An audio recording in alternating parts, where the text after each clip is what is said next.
BJP का जब chief minister होगा तो आपको कोई समस्या ही नहीं नजर आएगी। अभी बीजेपी का अध्यक्ष उनको चीफ मिनिस्टर थोड़ी ना हो। आप ये कहते हैं कि सेंटर का रूल यहाँ अप्लाई नहीं होता। इस delimitation commission is a BJP commission. ये लोगों का सवाल है, मेरा सवाल है। अगर डिलिमिटेशन कमीशन जी बीजेपी का कमीशन होता, आरएसपुरा में सुचेतगढ़ को मर्ज करते, तीनों सीटों को एसटी रिजर्व नहीं करते। डिलिमिटेशन कमीशन की सेकंड रिपोर्ट का विरोध करते हैं जी, विरोध में रजौरी पुंछ को अनंतनाग में मर्ज नहीं किया है। लेकर 100% एमपी रजौरी पुंछ का बनने के आसार हैं, 100% बनने के आसार हैं।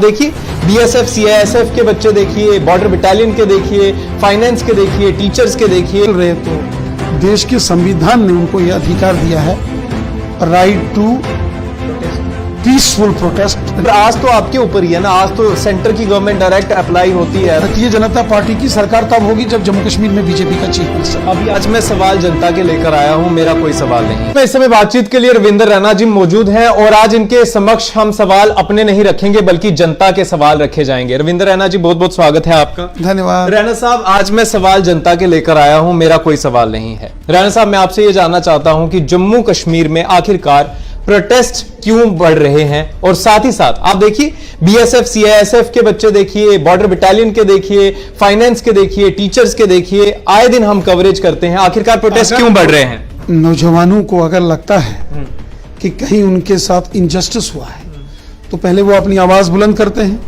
और जब उनको लगता है कि उनको अधिकार मिलने चाहिए और नहीं मिल रहे तो देश के संविधान ने उनको यह अधिकार दिया है, right to peaceful protest and peaceful assembly. ये हमारे संविधान के अंदर फंडामेंटल राइट्स दिया गया है, और अगर बच्चों को लगता है कि उनको इंसाफ के लिए अपनी आवाज बुलंद करनी है तो उसमें कोई गलत नहीं। रैना साहब, लेकिन कुछ बच्चे ऐसे हैं जो रोड पर प्रोटेस्ट करते हैं और उन्हें उठाकर बंद कर दिया जाता है, अरेस्ट हो रहे हैं बच्चे। और आज तो आपके ऊपर ही है ना, आज तो सेंटर की गवर्नमेंट डायरेक्ट अप्लाई होती है, तो आज तो भारतीय जनता पार्टी। देखिए, भारतीय जनता पार्टी की सरकार तब होगी जब जम्मू कश्मीर में बीजेपी का चीफ मिनिस्टर। अभी आप नहीं मानते, और बीजेपी का जब चीफ मिनिस्टर होगा तो आपको कोई समस्या ही नहीं नजर आएगी। अभी आपके हाथ में कुछ नहीं है रैना साहब। मैं अभी बीजेपी का अध्यक्ष उनको चीफ मिनिस्टर थोड़ी ना हूँ। अभी आप ये कहते हैं कि सेंटर का रूल यहाँ अप्लाई नहीं होता, डायरेक्ट सेंट्रल गवर्नमेंट अप्लाई नहीं। देखिए, उसमें कुछ कॉन्स्टिट्यूशनल चीजें होती हैं।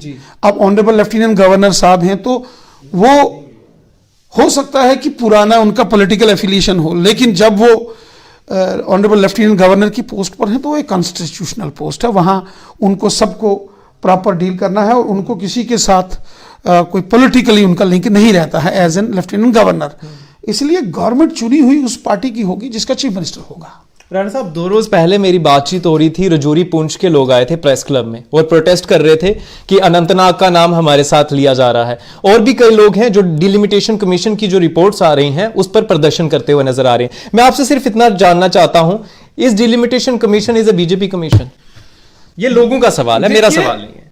अगर डिलिमिटेशन कमीशन जी बीजेपी का कमीशन होता जी तो क्या आरएसपुरा के अंदर जो सुचेतगढ़ की सीट है जो कि 1996 से लेके भारतीय जनता पार्टी ने जीती है, तो क्या हम उस अपनी जो हमारी एक गढ़ है बीजेपी का वो सीट, तो क्या हम उसको आरएसपुरा में सुचेतगढ़ को मर्ज करते? कभी नहीं करते। परगवाल को हम छंब और खोड़ के साथ रखते, अखनूर के साथ नहीं रखते। यानी कि आप, और इसी प्रकार हमको पुंछ की तीनों असेंबली सीटें एसटी की रिजर्व हुई हैं, हम तीनों सीटों को एसटी रिजर्व नहीं करते।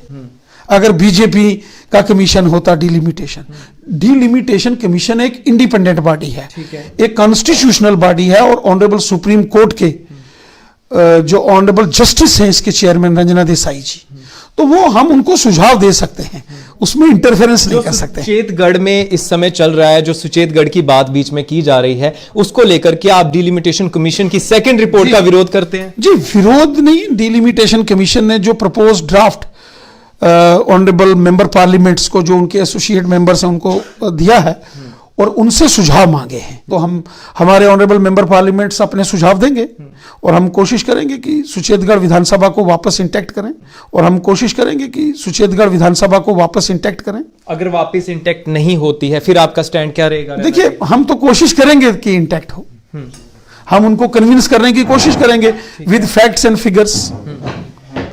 कोशिश तो करेंगे, पूरी कोशिश करेंगे। इसके अलावा कोई आपके पास और रास्ता नहीं होगा? अगर बाई चांस अगर इसका कोई हल नहीं निकलता है तो आप डिलिमिटेशन कमीशन के फैसले के साथ जाएंगे? देखिए, डिलिमिटेशन कमीशन ने बड़ी मेहनत की है। ठीक है। उन्होंने जम्मू महानगर, जहां 3 सीटें होती थी, अब 5 सीटें हो गई हैं। ठीक है। Jammu Gandhinagar Bahu, Jammu east, Jammu west, Jammu north, Jammu south. ठीक है। इसी प्रकार माता वैष्णो देवी जी के नाम से एक सीट बनी गई है, रामगढ़ की सीट बनी है, पाउडर की एक सीट बनी है, डोडा वेस्ट की सीट बनी है, थना मंडी सीट बनी है, और इसी प्रकार नॉर्थ कठुआ सीट बनी है। उधमपुर की 2 सीटें, उधमपुर वेस्ट और उधमपुर ईस्ट, 2 सीटें वहां बनाई गई हैं। और इसी प्रकार उन्होंने कश्मीर के अंदर लारनू, त्रिगाम, कुंजर जैसी सीटों को कार्व्ड आउट किया है, उन लोगों को उनका हक दिया है। त्रिगाम की सीट खाई थी पिछले डिलिमिटेशन कमीशन में, तो दोबारा से उसको वो रिस्टोर किया गया है। उसी प्रकार गुरेज हो, करनाह हो, लोलाब हो, उड़ी हो, उन लोगों को इंटेक्ट किया गया है। रही बात अनंतनाग और रजौरी पुंछ, रजौरी पुंछ को अनंतनाग में मर्ज नहीं किया है जी। इसका नाम कर दिया गया है अनंतनाग रजौरी पुंछ। तो एमपी कहां का होगा? एमपी जहां से जीतेगा, रजौरी पुंछ से भी हो सकता है। कल इलेक्शंस होंगे, रजौरी पुंछ ने तो हमेशा 90% वोटिंग की है जनाब। मतलब कि जरूरी नहीं है कि अनंतनाग का ही एमपी होगा, एमपी रजौरी पुंछ रजौरी पुंछ का भी हो सकता है जी। और रजौरी पुंछ जिस तरीके से वोटिंग करता है, 90% पोल होता है रजौरी पुंछ में। टोटल 90 असेंबली सीटें हैं जम्मू कश्मीर में और 5 पार्लियामेंट की सीटें हैं। पहले किसी सीट में 25 असेंबलियां होती थी, किसी में 12, किसी में 15, किसी में 18। ठीक है। अब जब 90 सीटें बनी हैं और टोटल 5 पार्लियामेंट की सीटें हैं, तो 90 divided by 5, her parliamentary seat में 18-18 असेंबलीज आ गई हैं। ठीक है। और बस एक विषय है कि जो शोपियां है वो रजौरी पुंछ के साथ जुड़ता है, उसको श्रीनगर सीट में रखा गया है। हम चाहते हैं कि शोपियां को भी इधर जोड़ा जाए।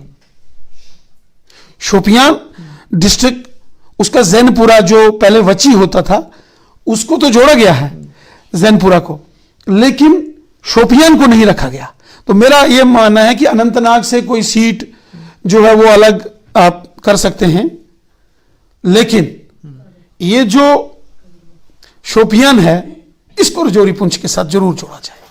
तो रजौरी पुंछ के लोगों का हमेशा ये कहना होता था कि अगर अनंतनाग का एमपी बन गया तो हम क्या इतने दूर जाएंगे अपना मसला लेकर? 100% एमपी रजौरी पुंछ का बनने के आसार हैं, 100% बनने के आसार हैं। क्योंकि रजौरी पुंछ में देखिए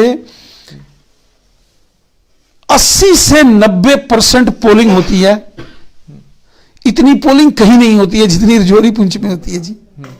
राणा साहब, what is your stand on हिजाब कंट्रोवर्सी? क्या लगता है आपको कि हिजाब कंट्रोवर्सी केवल एक पॉलिटिकल स्टंट है? आखिरी सवाल। देखिए, मुझे नहीं लगता है कि, हालांकि ये मामला ऑनरेबल सुप्रीम कोर्ट में है और जब मामला कोर्ट में हो तो किसी प्रकार की पॉलिटिकल स्टेटमेंट नहीं देनी चाहिए, लेकिन मुझे लगता है कि ऐसा कोई कदम नहीं उठाना चाहिए जिससे देश की बदनामी हो, जिससे देश कमजोर हो। देश दुश्मन ताकतें इस कोशिश में हैं कि इस देश में हिंदू, मुस्लिम, सिख अलग अलग किए जाएं। कभी किसान आंदोलन के नाम पर मतलब दूरियां पैदा की जाएं, कभी हिजाब के नाम से दूरियां पैदा की जाएं। ये मुल्क हम सब का है, ये हिंदुओं का भी मुल्क है, मुसलमानों का भी है, सिखों का भी है, ईसाई का है। हिंदुस्तान हिंदुस्तानियों का है। ये हिंदुस्तान अटल बिहारी वाजपेयी साहब का हिंदुस्तान है, तो ये हिंदुस्तान डॉक्टर एपीजे अब्दुल कलाम साहब का भी हिंदुस्तान। कई लोगों का मानना है कि ये सिर्फ वोट बैंक की राजनीति इस समय खेली। देखिए, इस किस्म की राजनीति नहीं होनी चाहिए।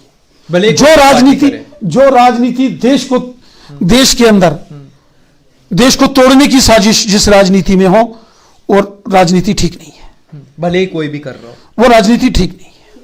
बहुत बहुत शुक्रिया रैना साहब। ये थे रविंदर रैना जो हमारे से बातचीत कर रहे थे। और बॉर्डर बटालियन का इशू हो या फिर युवा इस समय सड़कों पर हो, अलग अलग डिपार्टमेंट से, अलग अलग साइड से यहाँ आप इस समय देख रहे हैं कि युवा किस तरह से सड़कों पर हैं, उसको लेकर हमने इनसे बातचीत की। और एक चीज यहाँ पर बड़ी रविंदर रैना जी की तरफ से कही गई कि रजौरी पुंछ का ही एमपी बनने वाला है, ये चीज इन्होंने कह दी है। और ये क्लियर चांसेस हैं कि अनंतनाग का एमपी नहीं होगा, ज्यादा चांसेस जो हैं वो रजौरी पुंछ का ही एमपी होगा। तो देखेंगे कि आखिरकार क्या कुछ होता है आने वाले समय में। तब तक के लिए आप बने रहिए चैनल 1 के साथ। नमस्कार।